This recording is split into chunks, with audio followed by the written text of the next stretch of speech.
함께 나눌 말씀, 우리 야고보서 1장 1절부터 4절, 오늘부터 우리 야고보서 강의 설교를 시작하겠습니다. 야고보서 1장 1절부터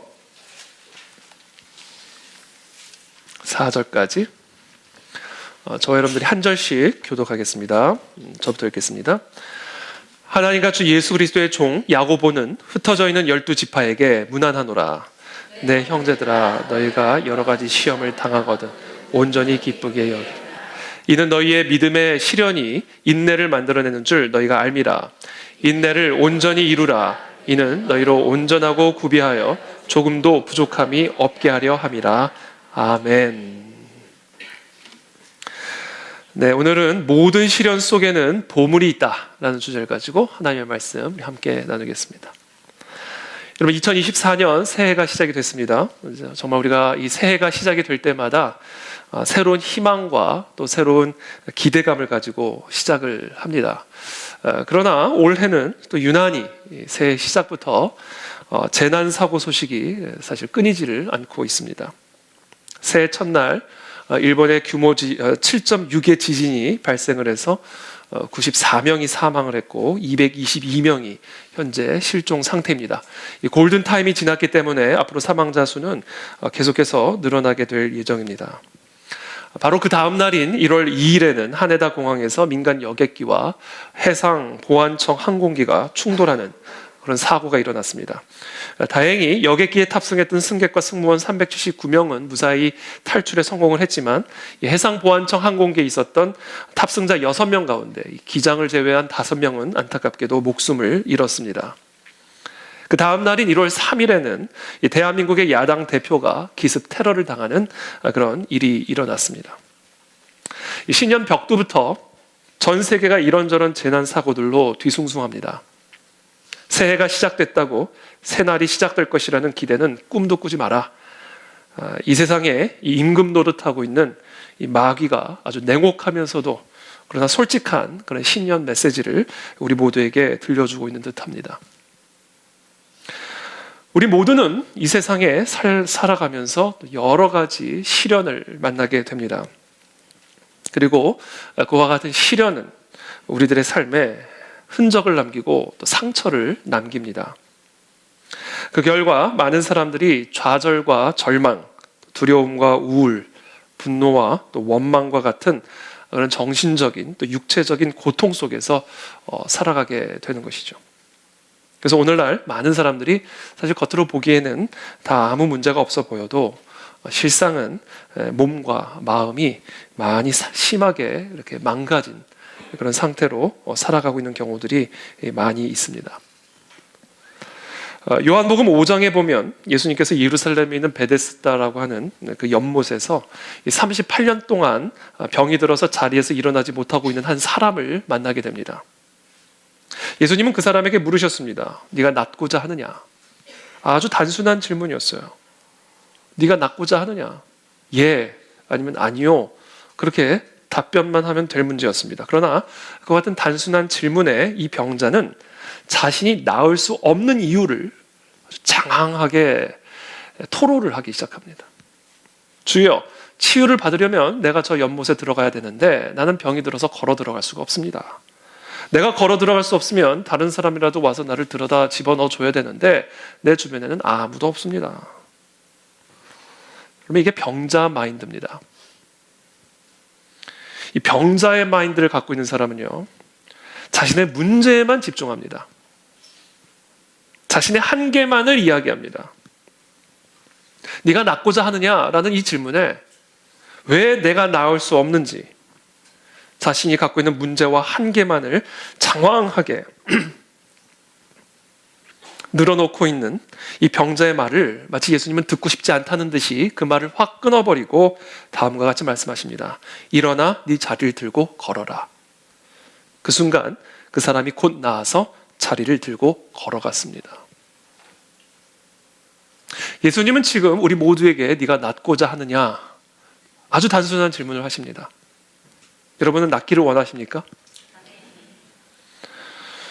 아무리 홍해가 위협적이라 할지라도 전능하신 하나님을 홍해 안에 묻지 않게 되기를 축복합니다. 저와 여러분들이 하나님을 홍해 속에 가두어 두는 순간 우리도 그 홍해 안에 갇혀 죽게 됩니다. 아무리 네피림이 무섭다 해도 전능하신 하나님보다 네피림을 더 두려워하지 않게 되기를 축복합니다. 그렇게 되면 여러분들은 메뚜기보다도 못한 인생을 살아가게 됩니다. 젖과 꿀이 흐르는 하나님의 약속을 한 번도 누리지 못하고 평생 고통스러운 광야 속에서 메뚜기처럼 여기 뛰었다 저기 뛰었다 고난 속에서 살다 결국 고난 속에서 죽게 됩니다. 여러분, 이스라엘 백성들이 애굽을 너무 사랑하고 너무 그리워서 그냥 껐떡하면 애굽으로 돌아가자 이렇게 외친 게 아닙니다. 믿음이 없었기 때문이에요.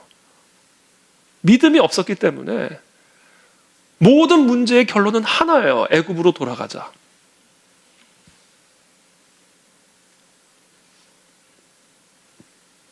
혹시 우리 안에 이와 같은 병자 마인드가 있지는 않은지 한번 점검하게 되기를 바랍니다. 네가 낫고자 하느냐? 그럼 예 하십시오. 일어나 걸으라. 그러면 일어나 걷게 되는 겁니다. 우리의 생각을 묶고 있는 이 병, 우리의 믿음을 병들게 만들고 있는 이 질병, 오늘 그 모든 불신의 질병들이 떠나가게 되기를 축복합니다. 떠나갈지어다. 일어나 걸으라. 그럼 일어나 걸으시면 되는 거예요. 생각의 끈을 풀어버리세요. 왜 할 수 없는지, 왜 내가 이 문제로부터 벗어날 수 없는지, 그런 모든 거짓된 사탄 마귀의 결박으로부터 자유해지는 오늘 예배가 되기를 축복합니다. 여러분, 이 세상에서 믿음보다 더 중요한 건 없습니다. 믿음보다 더 중요한 건 없어요. 왜냐하면 믿음이 없이는 하나님을 우리가 볼 수가 없기 때문에 그래요. 여러분들이 여러분들의 삶에 어떤 것을 귀하게 여기고 있는지는 모르겠지만 그 어떤 것보다도 믿음이 더 중요한 겁니다. 믿음이 안전한지를 점검하셔야 됩니다. 믿음이 건강한지를 점검하셔야 됩니다. 믿음이 확실한지를 점검해야 된다. 왜? 믿음이 없이는 전능하신 하나님을 볼 수 없고 만날 수가 없기 때문입니다. 하나님은 인간에게 어떤 사물, 이 세상 속에 있는 어떤 사물을 인식하거나 인지하거나 또는 이해할 수 있도록 다양한 방법들을 우리에게 주셨어요. 하나님은 우리에게 이성을 주셨습니다. 그래서 이 이성이라는 방법을 통해서 어떤 문제, 어떤 사물에 대한 합리적인 판단을 가능하게 해주셨어요. 만약에 이 이성이 없었다면 우리는 어떤 경우에도 합리적인 판단을 할 수가 없었을 겁니다. 또 하나님은 우리에게 지성을 주셨습니다. 이 지성이 없었다면 우리는 이 지적인 이해를 가질 수가 없었어요. 아무리 들어도 이해를 못했을 거예요. 아무리 읽어도 이게 무슨 말인지를 알 수가 없었을 겁니다. 하나님은 또 우리에게 양심을 주셨어요. 이 양심을 통해서 우리가 배우지 않아도 무엇이 선하고 악한지에 대한 본능적인 판단을 가질 수가 있게 되었습니다. 또한 하나님 우리에게 감각을 주셨습니다. 무엇이 차갑고 무엇이 뜨거운지, 무엇이 달콤하고 무엇이 아픈 것인지를 경험할 수 있는 우리에게 감각을 주셨습니다. 그래서 우리는 하나님이 주신 이와 같은 이성, 지성, 양심, 감각과 같은 이러한 방법들을 통해서 우리는 이 세상을 인지하고 이해하고 그래서 이 세상을 건강하게 살아갈 수가 있는 것입니다. 만약에 이와 같은 것들이 고장이 난다면 우리는 절대로 이 세상을 행복하게 건강하게 살 수가 없겠죠.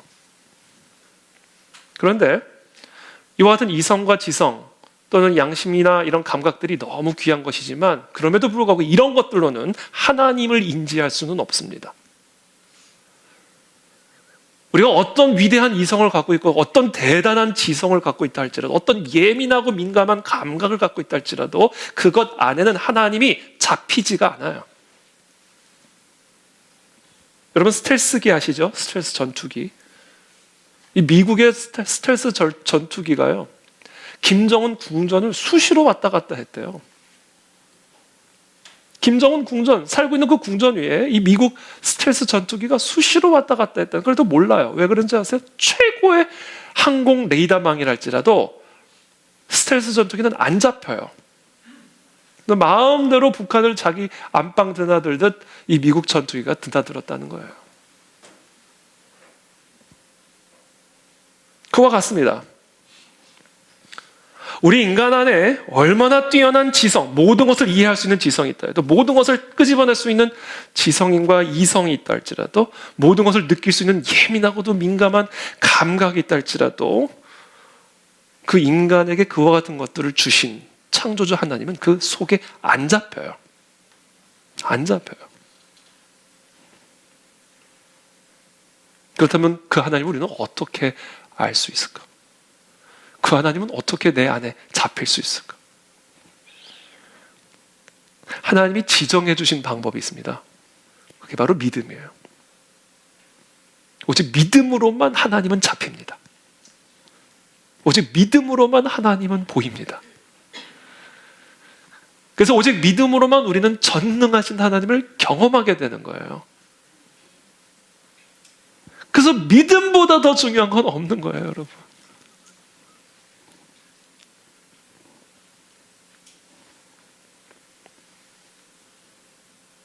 이 믿음만 있으면요, 우리 삶은 바뀝니다. 내일이 달라집니다. 마귀는 작년과 올해도 똑같다, 신년 벽두부터 선포하고 있지만 아니에요. 믿음은 모든 것을 근본적으로 바꿔놓습니다. 상황에 묶이지 않게 되길 축복합니다. 눈에 이성으로, 지성으로 잡히는 그것에 우리의 영혼이 사로잡히지 않게 되기를 축복합니다. 마가복음 5장에 보면 12년 동안 혈루증을 앓아온 여인이 나옵니다. 많은 의사들을 찾아가 봤지만 돈만 다 썼고요, 아무 효험도 없이 병세만 계속해서 위중해져 갔습니다. 자, 그러던 어느 날 예수님이 지나간다는 소문을 듣고는 이 여인이 불이 나게 수많은 무리들, 예수님을 따르는 그 수많은 무리들을 비집고 들어가가지고 조용히 예수님 뒤에 서서 예수님의 옷자락을 만집니다. 그 순간 혈루의 근원이 말랐다, 이렇게 기록을 하고 있습니다. 예수님의 옷자락을 만지는 순간 혈루의 근원이, 이 여인이 예수님의 그 옷자락을 만지는 순간 예수님의 능력이 나간 걸 느끼신 거예요. 가던 걸음을 멈추십니다. 누가 내 옷자락에 손을 댔느냐? 그러자 제자들이 말을 하죠. 아니, 지금 이 수많은 인파 가운데 예수님 옷자락 만진 사람이 한둘입니까? 아니다, 다르다 얘기해요. 다르다. 수많은 사람들이 지금 내 옷자락을 만졌지만 다르다, 이거는 다른 게 왔다, 그런 거예요. 이 여인이 벌벌 떨면서 나갑니다. 내가 예수님의 옷자락만 만져도 내가 나음을 얻을 수 있을 것이라고 생각했기 때문에 만졌다는 거예요. 그리고 예수님 뭐라고 말씀하세요? 네 믿음이 너를 구원했다, 이렇게 얘기합니다. 믿음에 만져서 구원받은 거 아니에요. 믿음으로 구원을 받은 거예요. 똑같이 만져도 그냥 만진 거와 믿음으로 만진 거는 예수님이 다르다, 이렇게 얘기하시는 거예요.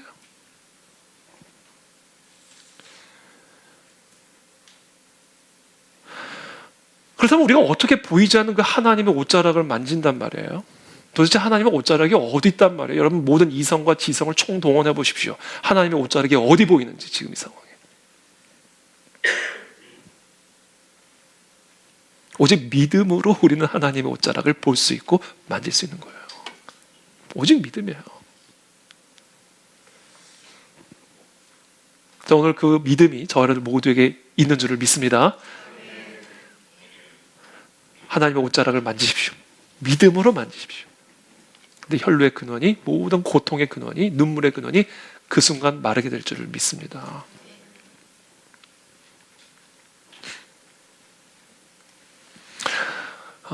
근데 그 믿음이라고 해서 근데 다 같은 믿음이 아니에요. 우리 안에 다 믿음이 있죠. 여기 계신 분들 가운데 믿음 없는 분들이 누가 계세요? 다 믿음 있는 분들이죠. 근데 믿음에는 두 종류가 있습니다. 믿음처럼 보이는 가짜 믿음과 진짜 믿음. 이 두 가지를 우리가 구별해야 합니다.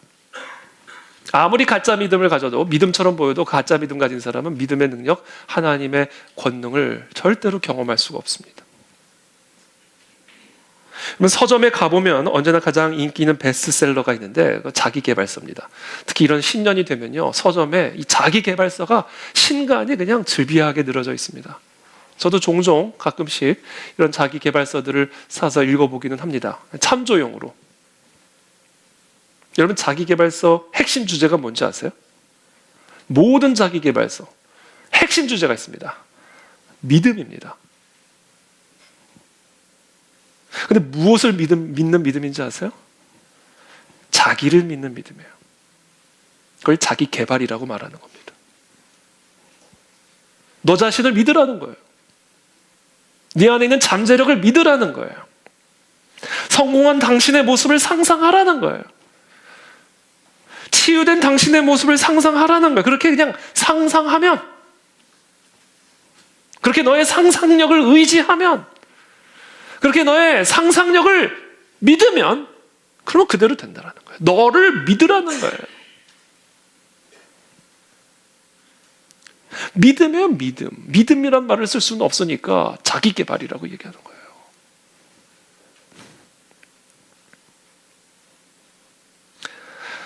자, 이런 나의 생각, 나의 심리, 나의 이성, 나의 꿈, 나의 소망에서부터 나오는 이런 믿음, 나로부터 나오는 이런 믿음, 심리적인 믿음이죠.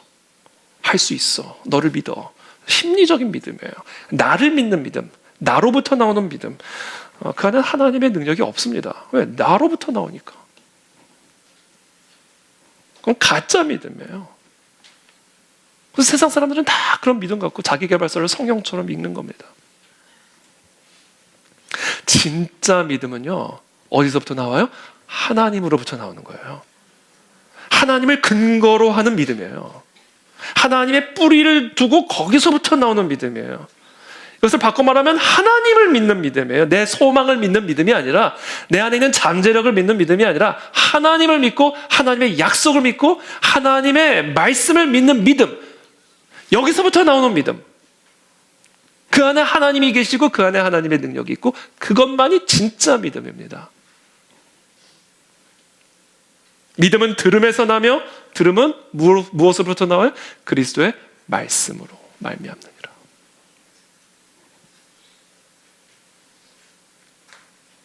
자, 우리 안에 그 같은 하나님을 믿는 믿음이 있고 하나님의 말씀을 믿는 믿음이 있고 하나님의 약속을 믿는 믿음이 있습니까?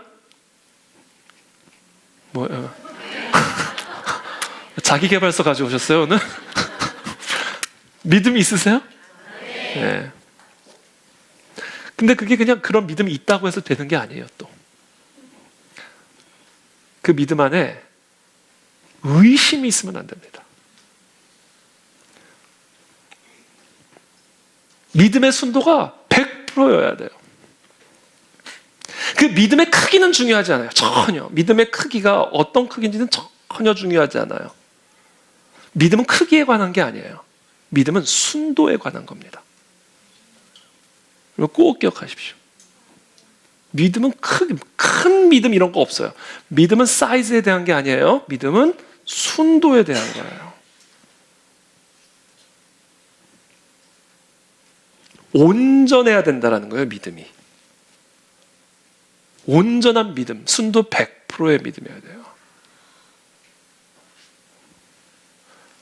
예수님께서 무화과 나무를 말라버리게 하시죠. 이적을 베푸십니다. 무화과 나무를 저주하신 거예요.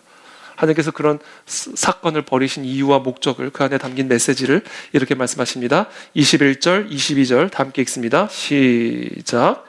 예수께서 대답하여 이르시되 내가 진실로 너희에게 이르노니 만일 너희가 믿음이 있고 의심하지 아니하면 이 무화과 나무에게 된 이런 일만 할 뿐 아니라 이 산더러 들려 바다에 던져지라 하여도 될 것이요 너희가 기도할 때 무엇이든지 믿고 구하는 것을 다 받으리라 하시니라.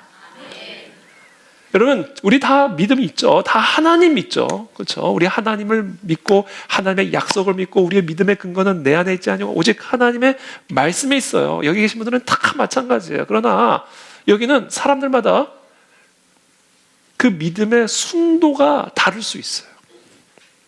지금 뭐라고 말씀하세요? 너희가 믿음이 있으면 된다고 그러세요? 아니에요. 믿음이 있고 의심이 없어야 된다는 거예요.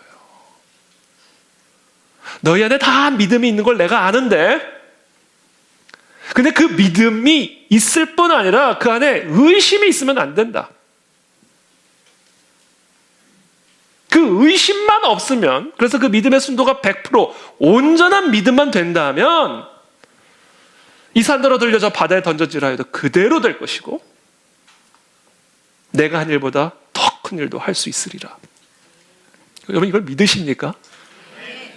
이게 하나님을 믿는 믿음이에요. 내 이성, 내 지성, 내 감각에 근거한 믿음이 아니라 하나님의 약속과 말씀을 믿는 믿음이에요. 근데 그 믿음 안에 의심이 있으면 그 믿음은 죽은 믿음인 거예요. 자, 그렇다면 지금 내 안에 있는 이 믿음이 진짜 그런 믿음 순도 100%인지 아닌지를 무엇으로 알 수 있을까요? 믿음의 순도가 100%인지 아닌지, 정말 내 믿음 안에는 의심이 없다라는 것을 우리는 무엇으로 확인할 수 있을까요? 순종. 믿음대로 하는 거예요. 말씀대로 하는 걸 보고 확인할 수가 있어요. 내가 진짜 이 약속을 믿고 진짜 이 말씀을 믿으면요, 이거를 들은 대로 합니다. 왜 들은 대로 하지 않아요? 의심이 있으니까 안 하는 거예요. 주여 주여 하는 자마다 다 천국에 들어가는 게 아니에요. 믿음이 있어 보이지만 그 믿음으로 천국에 들어갈 수는 없어요. 그 안에 의심이 있으면 안 돼요. 그럼 그 의심이 없다는 걸 무엇으로 증명할 수 있어요? 하나예요. 주의 뜻대로 해야 돼요.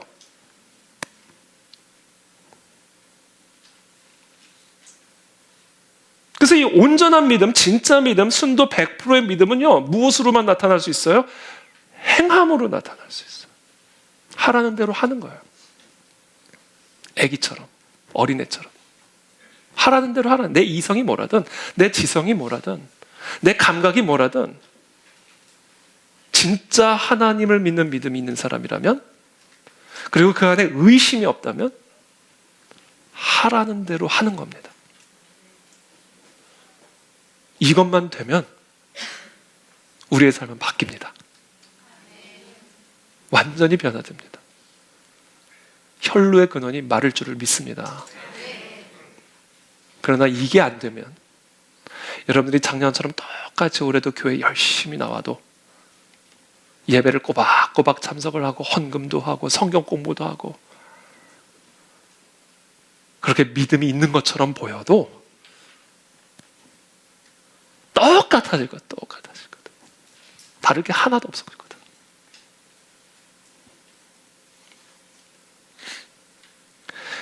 예수님께서 회당에 들어가셔서 한쪽 손이 마른, 오그라진 그런 사람을 만나게 됩니다. 회당에서 설교를 하시는데 이 회당에 많은 사람들이 앉아있는데 그 중에 손이 오그라진 사람이 있었어요.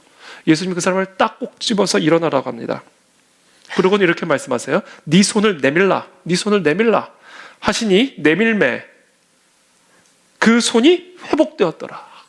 이게 진짜 믿음, 그리고 그 믿음으로 인한 하나님의 진짜 역사가 어떤 건지를 아주 단순하게 말씀하시는 구절이에요. 예수님께서 네 오른손을, 네 오그라진 손을 펴라. 그러니까 손을 폈어요. 왜요? 피라니까. 이 사람은 한 번도 손을 펴본 사람이 아니에요. 평생 손이 오그라져 있던 사람이라고. 손을 펴라 그랬을 때 이 사람은 할 말이 많은 사람이에요. 나는 한 번도 펴본 적이 없습니다. 나는 이런저런 일로 오그라져 있습니다. 감각에 죽어 있습니다. 자신의 문제와 한계를 얼마든지 장황하게 말할 수 있는 사람이었다고요. 근데 예수님 말씀은 네 오른손을, 오그라진 손을 펴라. 폈어요. 그러니까 펴지는 거예요. 피라니까. 폈어요. 그러니까 펴지는 거예요. 이게 믿음이에요. 일어나라. 아니 평생 안전뱅이로 산 사람한테 일어나라는 거예요. 일어나라. 안전뱅이한테 하신 거예요. 그러니까 일어난 거예요. 그러니까 일어나지는 거예요. 이게 믿음이에요. 의심 없는 믿음이에요. 우리가 그런 믿음을 가지고 있느냐? 내밀라. 그럼 내미는 거예요. 그러니까 내밀어지는 거예요. 이게 믿음이다.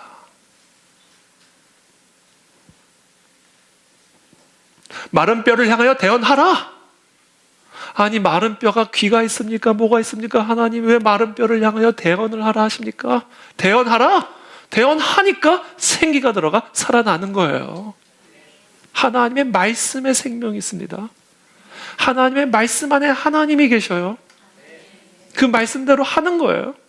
마른 뼈라 할지라도, 죽은 자라 할지라도 그대로 대언하라, 그럼 대언하는 거예요. 사방에서 생기가 들어가라, 그러니까 들어가는 겁니다. 여러분, 여러분들의 마른 뼈를 향하여 날마다 대언하십시오. 날마다 대언하십시오. 하나님 그렇게 하라니까. 여러분, 지금 오그라진 생각들 다 피십시오. 피라니까. 움츠러진 어깨를 피십시오. 왜? 피라니까.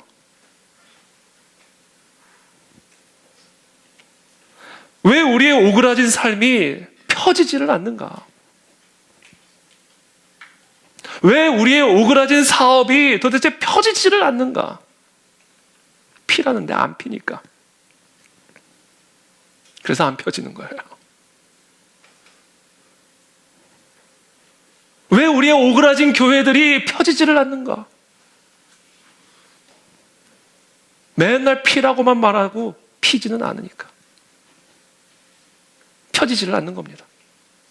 그렇게 매해를 똑같이 엉뚱한 망상으로 기대하며 새해를 맞이하는 거예요. 하라는 대로는 하나도 안 하면서, 그렇죠? 그러니까 하나님이 나타나지를 않아. 마른 뼈를 향하여 대언하라는데 대언하지를 않으니까 생기가 들어오질 못하는 겁니다.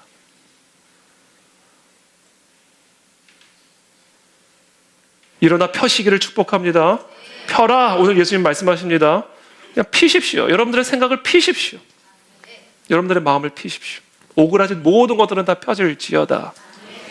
사방에서 생기가 들어갈지어다. 그러면 살아나게 되는 거예요. 그럼 펴지는 거예요. 아주 단순한 겁니다. 믿음.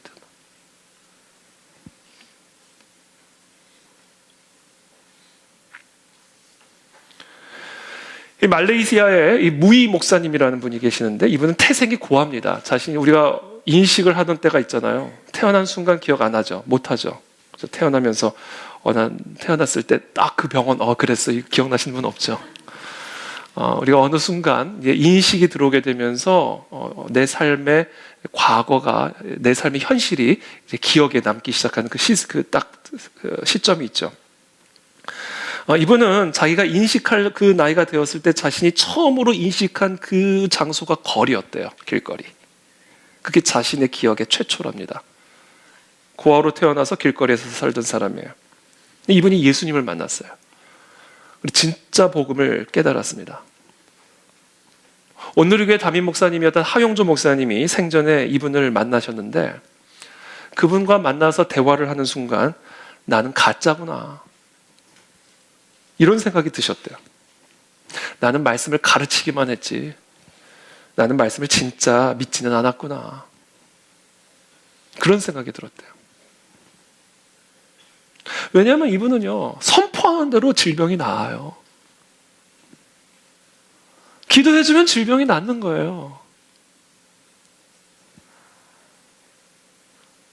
그래서 하 목사님도 평생 아프셨던 분이니까 이분 만나가지고 이제 안수를 받은 거예요. 안수를 받으려고 만난 거예요. 우리 하 목사님께 살아계실 때도 많은 분들, 신유의 은사 있는 분들, 많은 분들 만나서 완전 안수를 많이 받으셨어요. 그래서 그 당시 한 40대 젊은 목사였는데, 이분이 안수를 받으려고 만나신 거예요.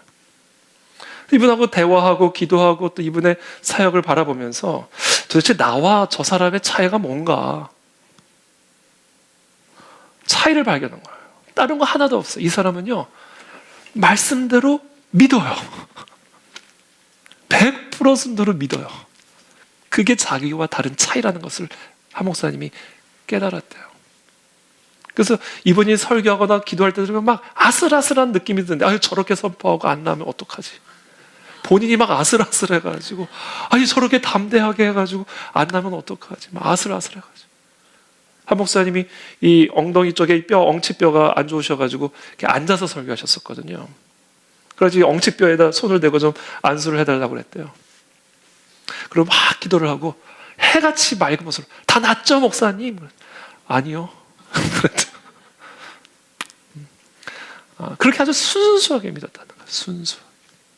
그게 이 사람과 나와의 차이구나. 제가 자꾸 제 엉덩이를 만지고 설교를 하는 거예요. 그러면서 이렇게 우리 목사님이 말씀하셨대요. 이 무희 목사님이 하나님이 주시는 능력이죠. 말씀 안에 있는 능력이죠. 예수님께서 하신 일을 너도 할 수 있고 이보다도 더 큰 일을 할 수 있다는 사실을 저는 받아들였습니다.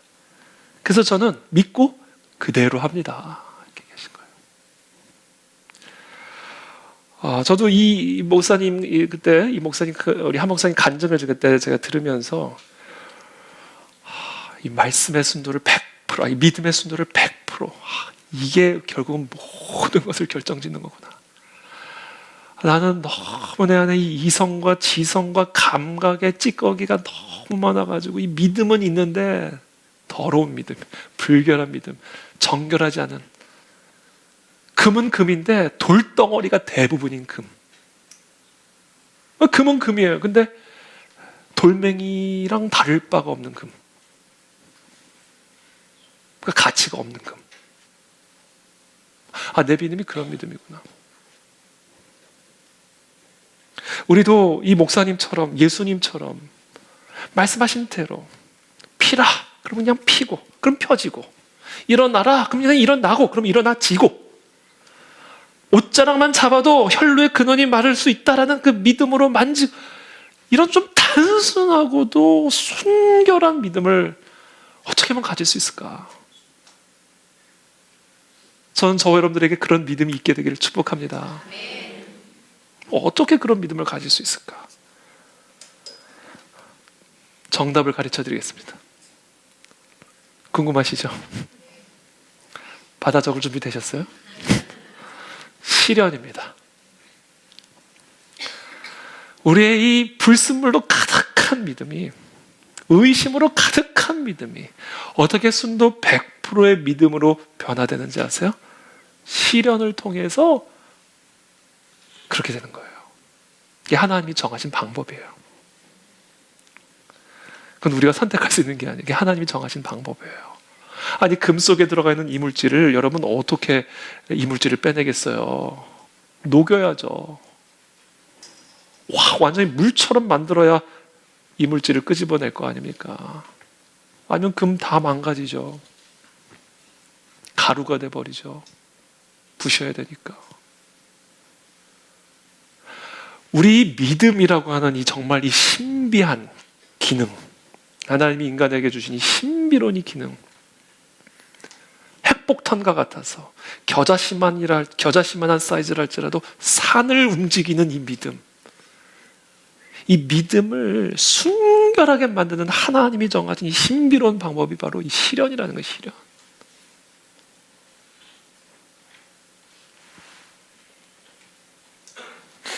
오늘부터 우리가 함께 공부를 하게 될 이 야고보서는 믿음에 관한 책입니다. 믿음은 우리의 삶을 변화시키고 우리를 형통케 하는 하나님이 정하신 원리고 원칙이죠. 야고보서 1장 1절 말씀 우리 한번 다 같이 한번 읽어보겠습니다. 시작.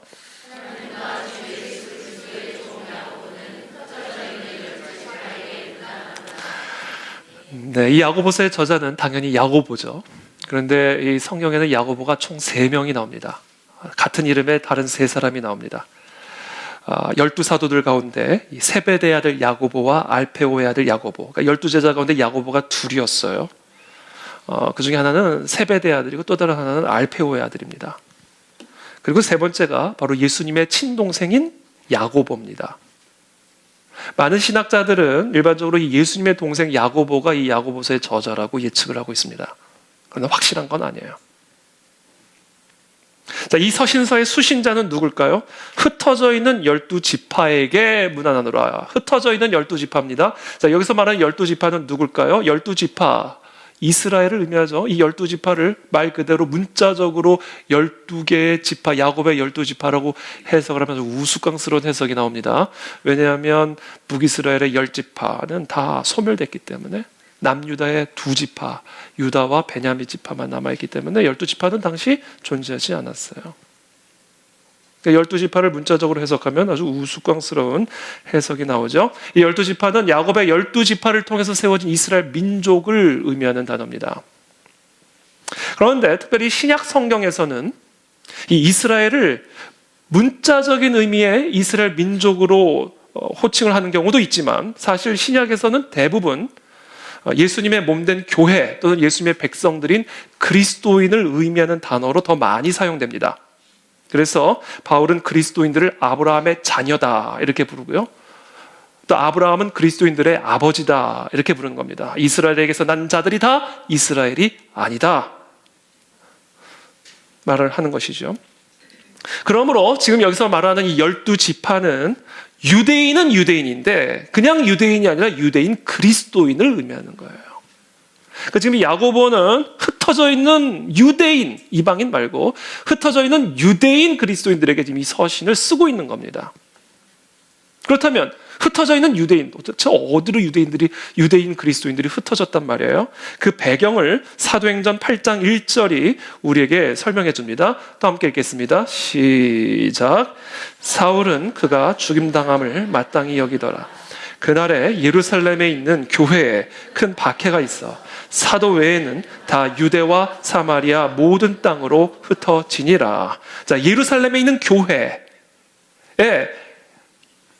유대인 그리스도인들이 있는데 그 유대인 그리스도인들을 박해하는 유대인들이 일어난 거예요. 그 중에 하나가 바울입니다. 나중에 바울이 되는 사울이죠. 사울은 그가 죽임당, 여기서 말하는 그는 스데반입니다. 그러니까 유대인들이 유대인 그리스도인을 죽이고 있는 거예요. 그래서 예루살렘에 있는 교회가 흩어진 겁니다. 사방으로.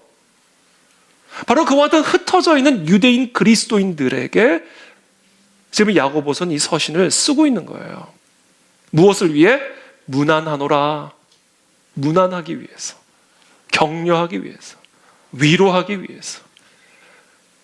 자신의 신앙 때문에 세상에서 미움과 박해와 고통과 시련을 당하고 있는 흩어져 있는 12지파에게 참된 위로와 소망을 가져다 줌으로써 그 모든 시련을 넉넉하게 믿음으로 이겨낼 수 있도록 도와주기 위해서 이 야고보가 이 서신을 기록하고 있는 거예요.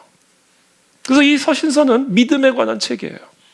어떻게 하면 시련을 당하는 그리스도인들이 이 시련을 이기는 믿음의 사람으로 설 수 있을까? 2절 말씀 함께 읽겠습니다. 시작.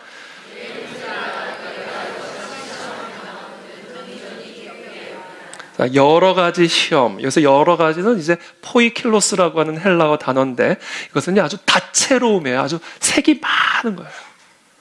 많은 색의 다채로운, 오늘 이 꽃처럼 포이킬로스예요.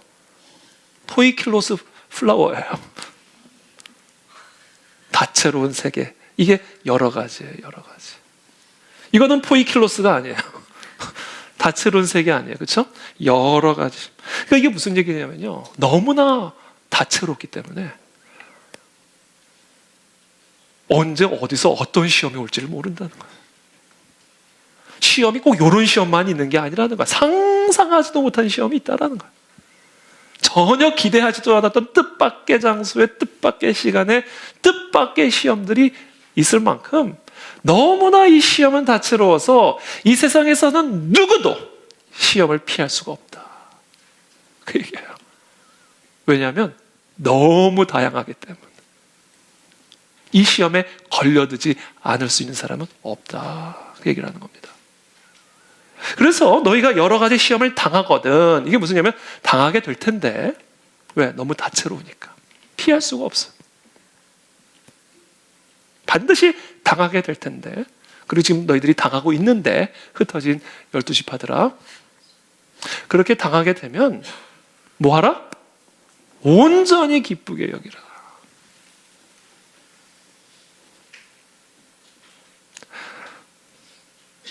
여러분, 우리가 여러 가지 시험과 시련을 만날 때 여러분 반드시 기억하세요.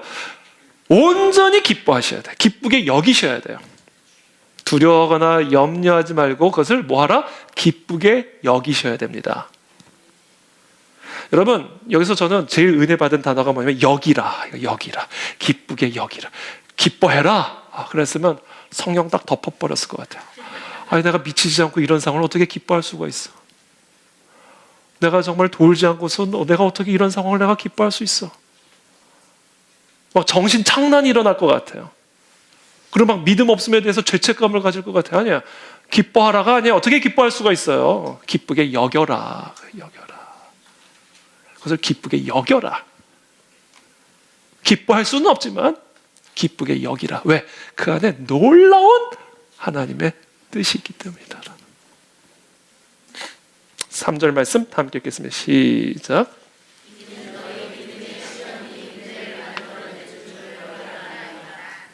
그래서 믿음의 시련, 여기서 시련이라고 번역이 된 도키미온이라고 하는 헬라어 단어는요, 불순물이 전혀 없는 순도 100%의 은화, 순도 100%의 금화를 의미하는 단어입니다.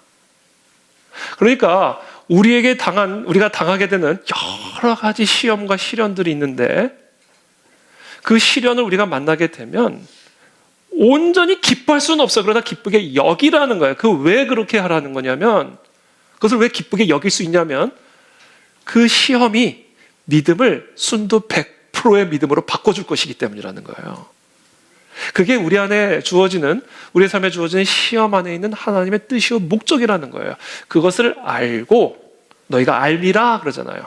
너희가 그것을 알고 그것을 기쁘게 여기라 하는 거예요.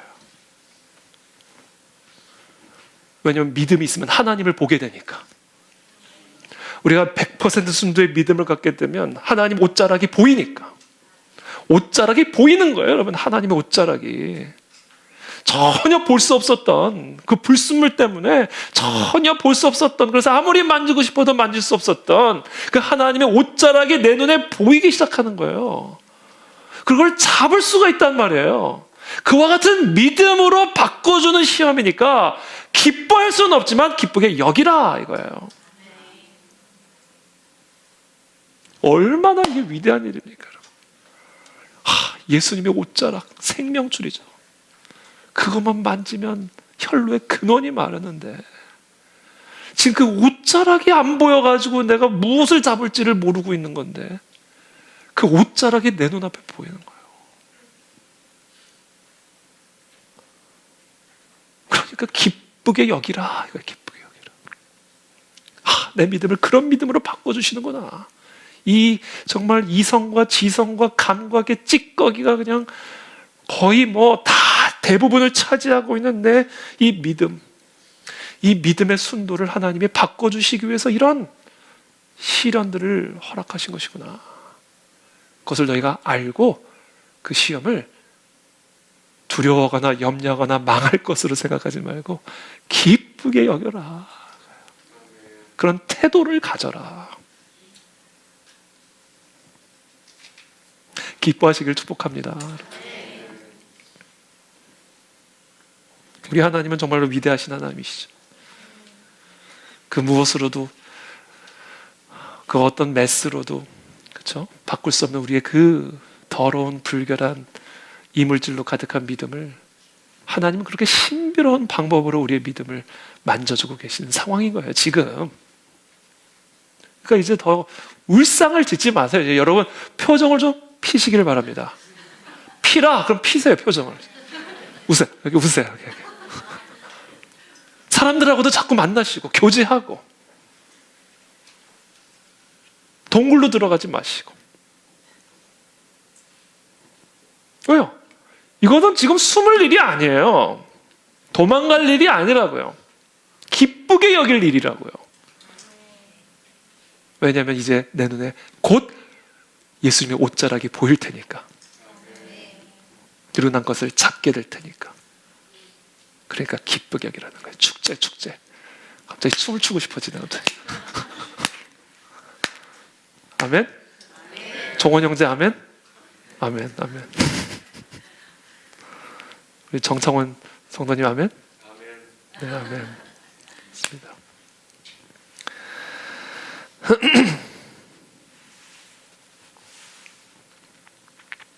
그러면 제가 정리해 드릴게요. 지금까지 말씀을 드린 건. 우리는 이 세상에 살아가면서 시험 없는 사람 없습니다.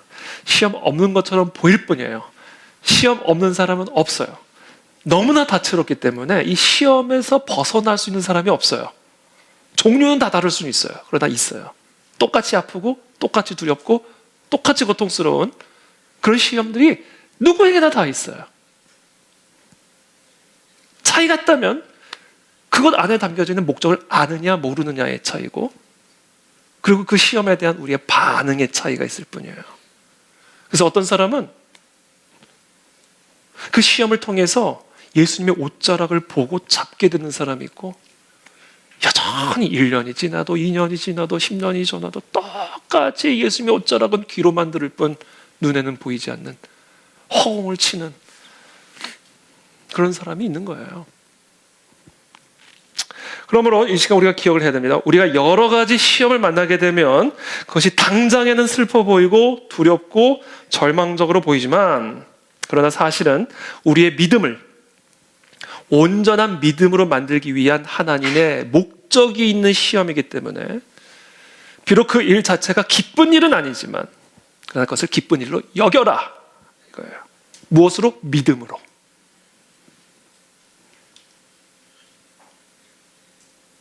우리가 당한 여러 가지 시험이 그것 자체로는 전혀 기쁜 일이 아니지만, 그것이 우리의 믿음을 순도 100%의 믿음으로 변화시키기 위한 시험이라는 것을 믿음으로, 그와 같은 시험을 기쁜 일로 여길 때 우리의 믿음의 순도가 100% 순도로 변화되어져 간다라는 거예요. 그러니까 결국 우리에게 주어진 그 시험을 기쁨으로 여기는 게 믿음이에요. 그와 같은 믿음을 통해 우리의 불순물이는 믿음이 순도 100%로 변화되어져 가요. 이 과정을 뭐라고 부르냐면 그 과정을 인내라고 부르는 거예요. 기뻐할 수 없는 상황을 기쁘게 여기는 과정. 절대로 기뻐하기 어려운 그런 모든 상황들 안에 하나님의 놀라운 섭리가 있음을 믿음으로 기뻐하는 그 믿음의 과정을 통해 이 믿음의 순도가 100%로 변화되어지는 이 일련의 모든 과정, 그런 시간들, 그것을 인내라고 부르는 거예요. 인내.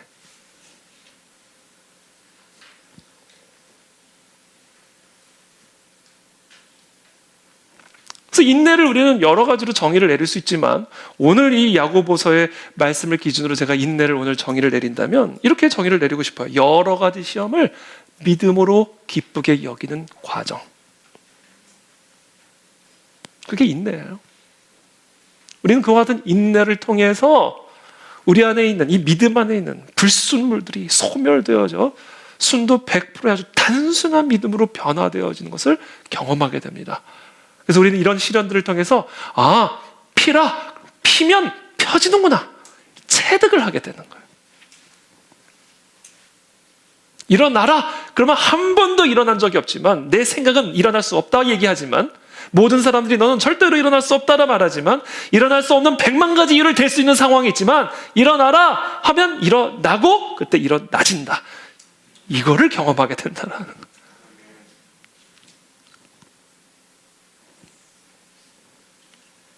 그래서 4절에 이렇게 말씀하십니다. 또 함께 읽겠습니다. 시작. 조금도 부족함이 없게 하려. 그러니까 인내를 온전히 이루라. 여러 가지 시험을 당하거든 그것을 온전히 기쁘게 여김으로 인내를 이루라. 그것이 인내다. 그리고 우리는 그와 같은 인내를 통해 온전하고 구비하여 조금도 부족함이 없게 됩니다. 이거예요.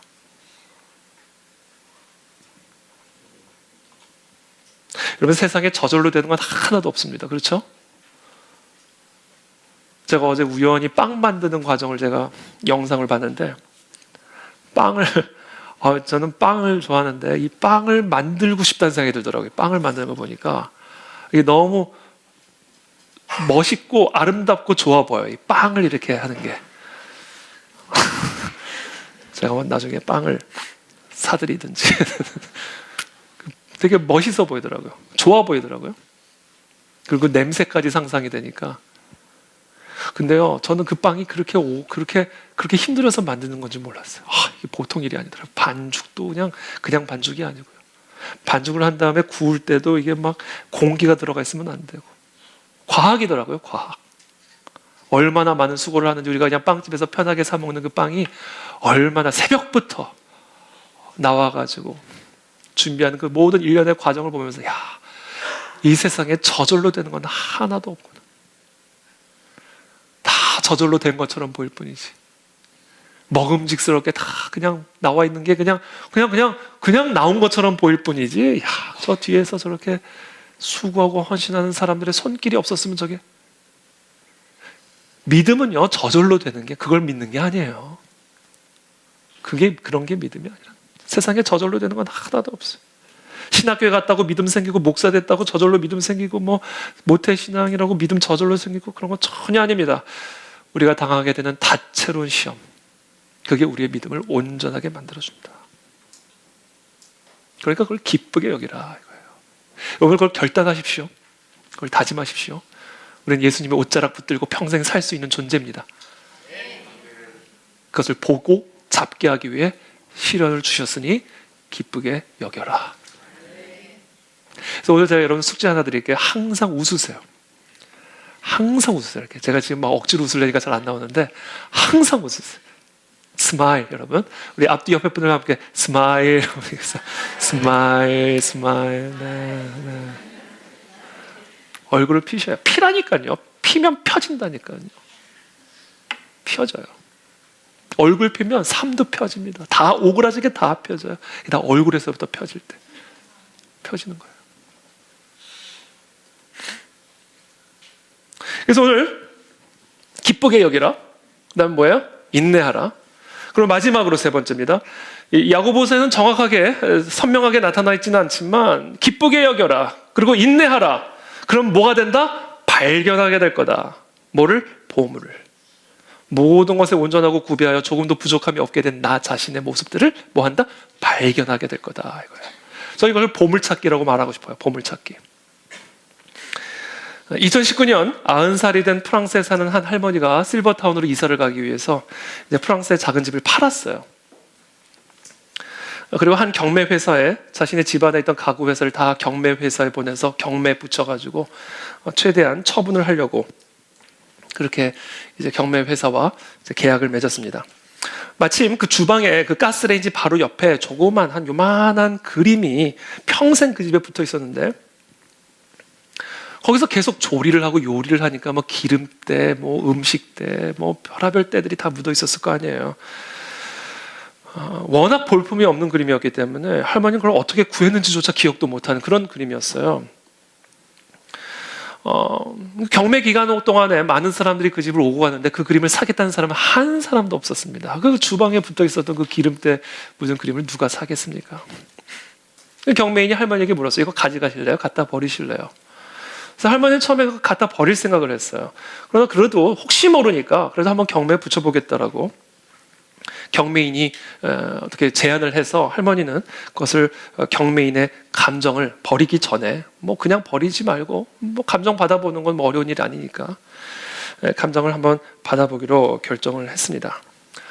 몇몇 전문가가 그 그림을 감정한 결과 갖다 버릴 운명에 처했던 이 볼품없는 기름때 잔뜩 묻어 있었던 이 그림은 14세기 르네상스 시대 위대한 이탈리아 화가 지오바니 치마부의 그림 조롱당하는 그리스도 라는 제목의 그림이었습니다.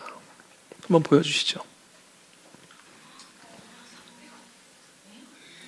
이 그림을 파리 300억에만 놀라시는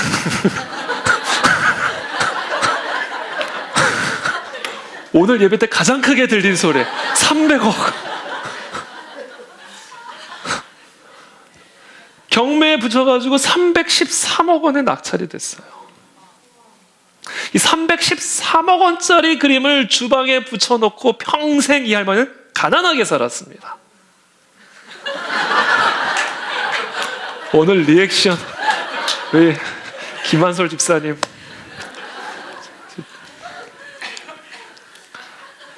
아멘이 아니라 아이고가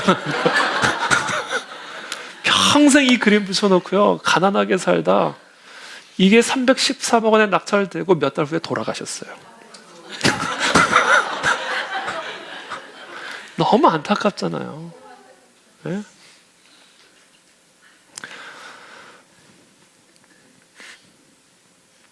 우리의 삶과 경험 속에도 사실은 우리가 정말 볼품없는, 정말 우리의 삶에서 딱 편집만 할 수 있다면 딱 잘라가지고 편집하고 싶은 그런 다양한 상황들, 사건들, 다양한 그림들이 우리 안에 계속해서 우리의 삶에 내재되어 있을 수 있습니다. 근데 그것이 귀한 보물일 수 있다라는 거예요. 정말 우리의 삶을 놀랍게 바꿀 수 있는, 엄청나게 가치가 있는 그런 인생으로 변화시키기 위한 하나님의 놀라운 보물이 그 시련 속에 담겨져 있는 것일 수 있다는 거예요. 아니, 반드시 담겨져 있다라는 겁니다.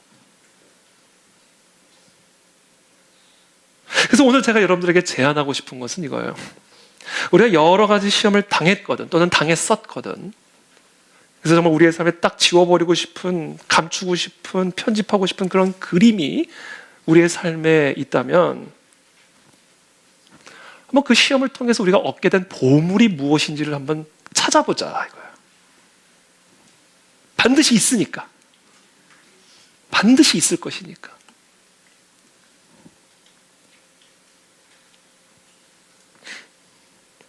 네 가지 단계를 여러분들에게 말씀드리겠습니다. 첫 번째, 여러분들이 경험한 시련이나 상처받은 경험, 그것을 한번 떠올려 보시고 만약에 가능하면 한번 기록을 해보십시오. 내가 언제 이런 시련들, 내가 경험했던 이런 시험들, 또는 지금 내가 경험하고 있는 이런저런 시험과 시련들 적어보십시오. 둘째, 그와 같은 시련들로 인해서 온전하고 구비하여 조금 더 부족함이 없게 된 변화들.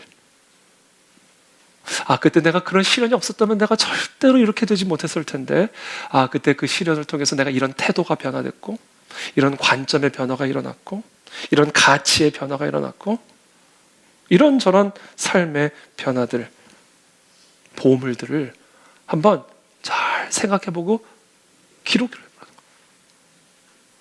이게 보물찾기입니다.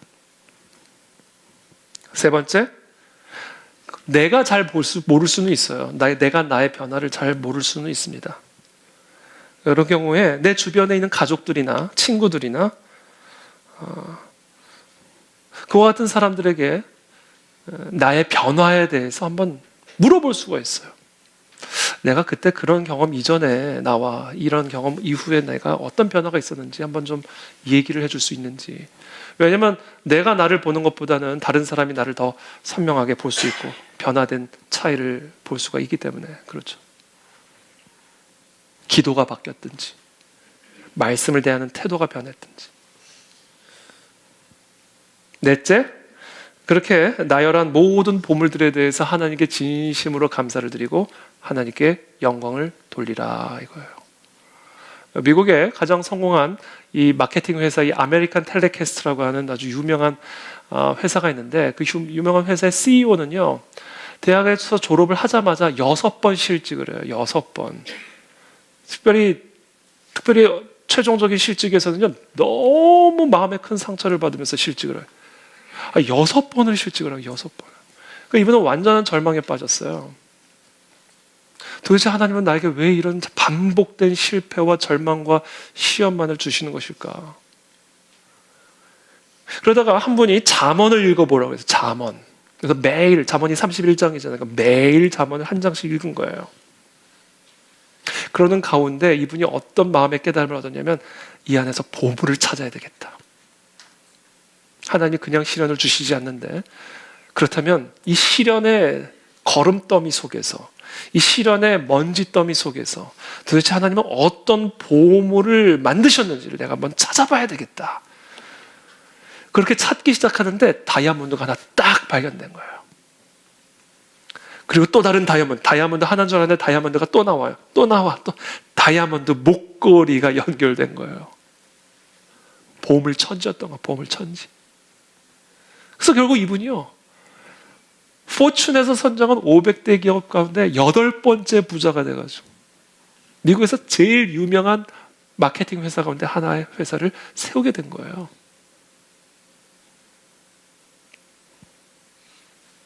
여러분, 모든 시련 안에는 보물이 있습니다. 그 보물이 무엇인가? 그 많은 보물들이 있어요. 시련을 통해서 우리에게 주시는 많은 보물둥이 중에서도 제일 좋은 보물은 믿음입니다. 예수님의 옷자락이 보이는 믿음. 그래서 어떤 순간에서도 그 옷자락을 잡을 수 있는 믿음.